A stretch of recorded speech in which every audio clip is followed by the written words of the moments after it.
할렐루야. 오늘도 주님을 더욱 사랑하는 이 새벽 되시기를 예수님의 이름으로 축복합니다. 이 시간 말씀을 받겠습니다. 이 복된 시간에 주시는 하나님의 말씀은 우리 시편 48편 1절부터 14절까지의 말씀입니다.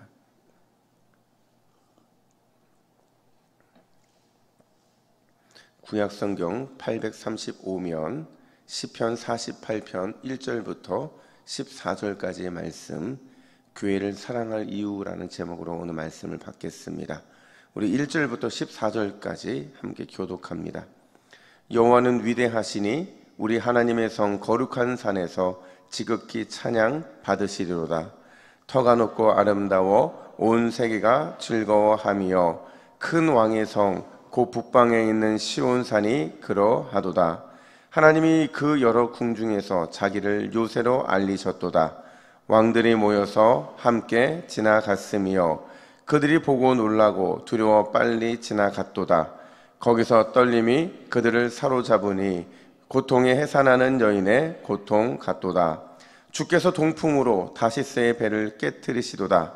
우리가 들은 대로 만군의 여호와의 성 우리 하나님의 성에서 보았나니 하나님의 일을 영원히 경고하게 하시리로다. 하나님이여, 우리가 주의 전 가운데서 주의 인자하심을 생각하였나이다. 하나님이여, 주의 이름과 같이 찬송도 땅끝까지 미쳤으며 주의 오른손에는 정의가 충만하였나이다. 주의 심판으로 말미암아 시온산은 기뻐하고 유다의 딸들은 즐거워할지어다. 너희는 시온을 돌면서 그것을 둘러보고 그 망대들을 세어보라. 그의 성벽을 자세히 보고 그의 궁전을 살펴서 후대에 전하라. 이 하나님은 영원히 우리 하나님이시니 그가 우리를 죽을 때까지 인도하시리로다. 아멘. 여러분, 지금은 고인이 되셨지만 우리 한국 사회의 대표적인 지성인이라 불리는 이호령 박사님을 아마 다 아실 겁니다. 이 박사님이 예수님을 막 믿고 나서 처음에 교회를 다닐 때요, 어떤 사람이 이렇게 물었다고 해요. 박사님, 왜 굳이 교회를 가십니까? 믿으면 그냥 마음으로 믿고 그냥 집에서 예배해도 되는데 왜 굳이 교회를 나가십니까? 라는 질문을 했다고 해요. 그러다 이제 박사님이 뭐라고 맞받아쳤냐면, 그럼 배가 고프면 어디를 갑니까? 그러자 그 사람이 내 식당에 가죠. 그러면 뭔가 알고 싶을 때는 어디로 갑니까? 도서관이나 전문가를 찾아가죠. 그럼 몸이 아프면 어디를 갑니까? 당연히 병원에 가야죠.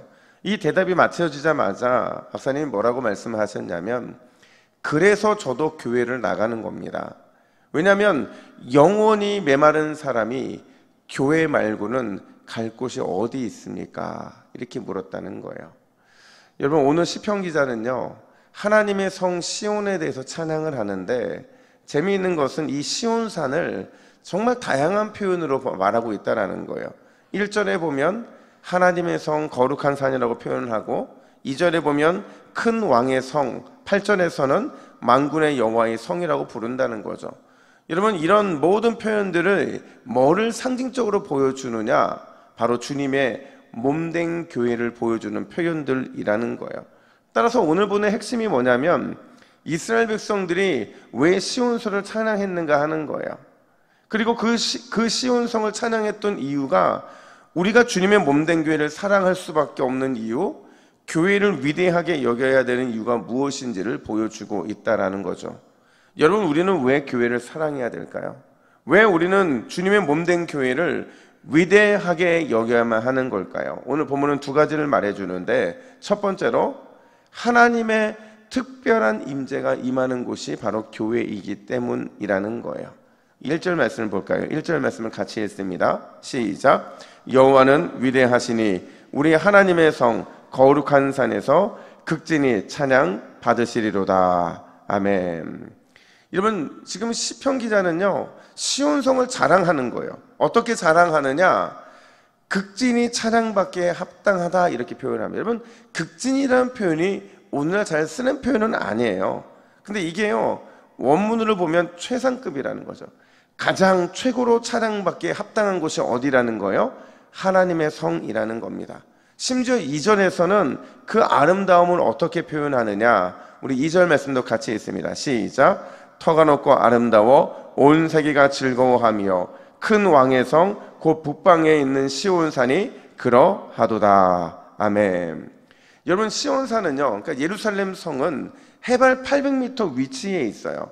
800m 딱 얘기하니까 그 높지도 않네 이렇게 생각하겠지만요, 사실 예루살렘에 있는 이 지형은요, 위치상으로 굉장히 천혜의 요새라고 말할 수가 있어요. 특별히 높이에 있어서요, 그냥 800m가 아니라 한번 그 주변을 살펴보자고요. 사해는요, 해수면보다 약 400m가 낮아요. 그러니까 시온성이요, 이 사해보다는 1200m나 높은 겁니다. 심지어 갈릴리도요, 이 해수면보다 약 200m가 낮기 때문에 이 시온성이 800m라는 것은 우리가 보는 것, 상상하는 것보다 상당히 높은 위치라는 거죠. 그리고 그 터가 높을 뿐만 아니라 안전하고 아름답고 위대한 지역이 바로 이 예루살렘 성이라는 겁니다. 그러면 중요한 질문인데요, 이 시온산이 이렇게 위대하고 아름다운 이유가 지형에 있고 외형에 있고 그리고 겉으로 보이는 이 안전함 때문에 그런 것입니까? 아니라는 거예요. 시온산이 위대하고 아름다운 이유는요, 지형과 외형과 안전함이 아니라 1절 상반절 보니까 이렇게 말을 해요. 여호와는 위대하시니. 그러니까 그곳이 누가 계시기 때문에 아름답고 누가 계시기 때문에 위대하다는 거예요? 여호와 하나님이 계시기 때문에 그렇다는 거죠. 여호와 하나님이 임재하는 곳이기에, 여호와 하나님이 사랑하는 곳이기에, 그래서 시온산은 위대하고 아름답다라는 거예요. 그래서 3절 말씀은 뭐라고 표현하느냐, 우리말 성경은 이렇게 말합니다. 우리 3절을 우리말 성경은 같이 있습니다. 시작. 그 성에 계시는 하나님은 자신을 피난처로 알리셨습니다. 아멘. 그 성에 계시는 하나님이라고 말을 합니다. 그리고 그 하나님이 그곳을 피난처로 알리셨다 이렇게 말을 하는 거죠. 무슨 말이냐면 하나님 스스로가 그 성에 계시기에 피난처가 되는 것이고, 하나님 스스로가 그 속에 계시기에 친히 우리의 요새가 되어 주신다라는 거예요. 그러니까 시온산이 시온산 될 수 있는 것은 뭐 때문이라는 거예요? 하나님 때문이라는 겁니다. 여러분, 이렇게 적용해 볼게요. 여러분, 우리 동부교회를 우리가 사랑하고 위대하다고 고백할 수 있는 이유는 우리 동부교회의 어떤 외형적인 모습이 아니라 하나님이 우리 안에 계시기 때문인 줄로 믿습니다. 우리 동부교회 안에 하나님의 임재가 나타나고 하나님 스스로 참된 피난처여 안전한 요새가 되어주시기 때문에, 그래서 우리 동부교회는 위대하고 우리 동부교회를 예수님을 사랑하듯이 우리는 그렇게 사랑할 수 있다라는 거예요. 그래서 이런 표현을 본 적이 있어요. 교회가 문제가 아니라 뭐가 문제라고요? 사람이 문제라. 교회가 아니라 사람이 문제라는 거죠. 오늘날 교회를 비난하고 비판하는 사람 참 많은데, 그런데 진짜 문제는 사실 교회에 있는 게 아니에요. 왜냐하면 교회는 위대한 곳이거든요. 교회는 아름답게 충분한 곳이거든요. 하나님이 계신 곳이기 때문에 그렇죠. 근데 문제는 교회를 다니는 우리가 문제라는 거죠. 이걸 8절 말씀 이렇게 말합니다. 우리 8절 말씀도 같이 읽습니다. 시작. 만군의 여호와의 성, 우리 하나님의 성을 보았나니 하나님이 이를 영원히 견고하게 하시리로다. 아멘. 여러분, 그럼에도 불구하고 우리가 소망을 가질 수 있는 것은 하나님이 사람이 모인 우리의 교회 역시도 영원히 견고하게 하시겠다라고 약속하고 계신다라는 거예요. 여러분, 끝까지 교회를 사랑하시기를 간절히 축원합니다. 항상 교회를 위대하다고 자랑하시기를 축복합니다. 왜냐하면 우리 주님이 우리 교회를 영원히 세워주실 것이기 때문에 그렇다는 거예요. 여러분, 이 믿음을 가지고 오늘 이 새벽에도 기도하시는 저와 여러분 되기를 간절히 축복합니다. 아멘. 뿐만 아니라 두 번째로 시편 기자가 교회를 위대하고 또 사랑스럽게 여겨야 되는 이유가 뭐냐면, 그게 바로 우리의 사명이기 때문에 그렇다는 거예요. 여러분, 사명이라고 말하면 늘 우리는 거창하게 생각하는 경향이 있어요. 어떤 특별한 직분이 있거나 특별한 일을 해야만 그게 사명이라고 생각하는데요, 아니에요. 여러분, 결론부터 말씀드리면 우리의 사명의 출발, 우리의 사명의 마침은 뭐냐? 바로 교회라는 거죠. 교회가 우리의 사명의 출발이고요, 우리의 사명의 마침이라는 거예요. 교회 없는 신앙생활이 없고 교회 없는 온전한 삶이 없기 때문에 그런 거죠. 그래서 오늘 시편 기자는 성도들에게 이렇게 요청을 합니다. 우리 12절과 13절 말씀 같이 읽습니다. 시작. 너희는 시온을 돌면서 그것을 둘러보고 그 망대들을 세어보라. 그의 성벽을 자세히 보고 그의 궁전을 살펴서 후대에 전하라. 아멘. 여러분 동사만 보세요. 둘러보라, 또 돌아보라, 세어보라, 자세히 보라, 살피라. 이게 뭘 의미하는 거냐면요, 하나님의 자신감인 거예요. 하나님의 확신인 거죠. 시온성을 아무리 둘러보고 돌아보고 아무리 세어보고 아무리 자세히 살펴봐도 하나님이 지키시기에, 하나님이 보호하시기에 안전한 곳, 그곳이 바로 하나님의 교회, 주의 성전이라는 거죠. 아무 해도 받지 않는다, 바로 이런 표현을 돌아보라, 둘러보라, 세어보라, 자세히 보라, 살피라는 이 동사들로 보여주고 있다는 거예요.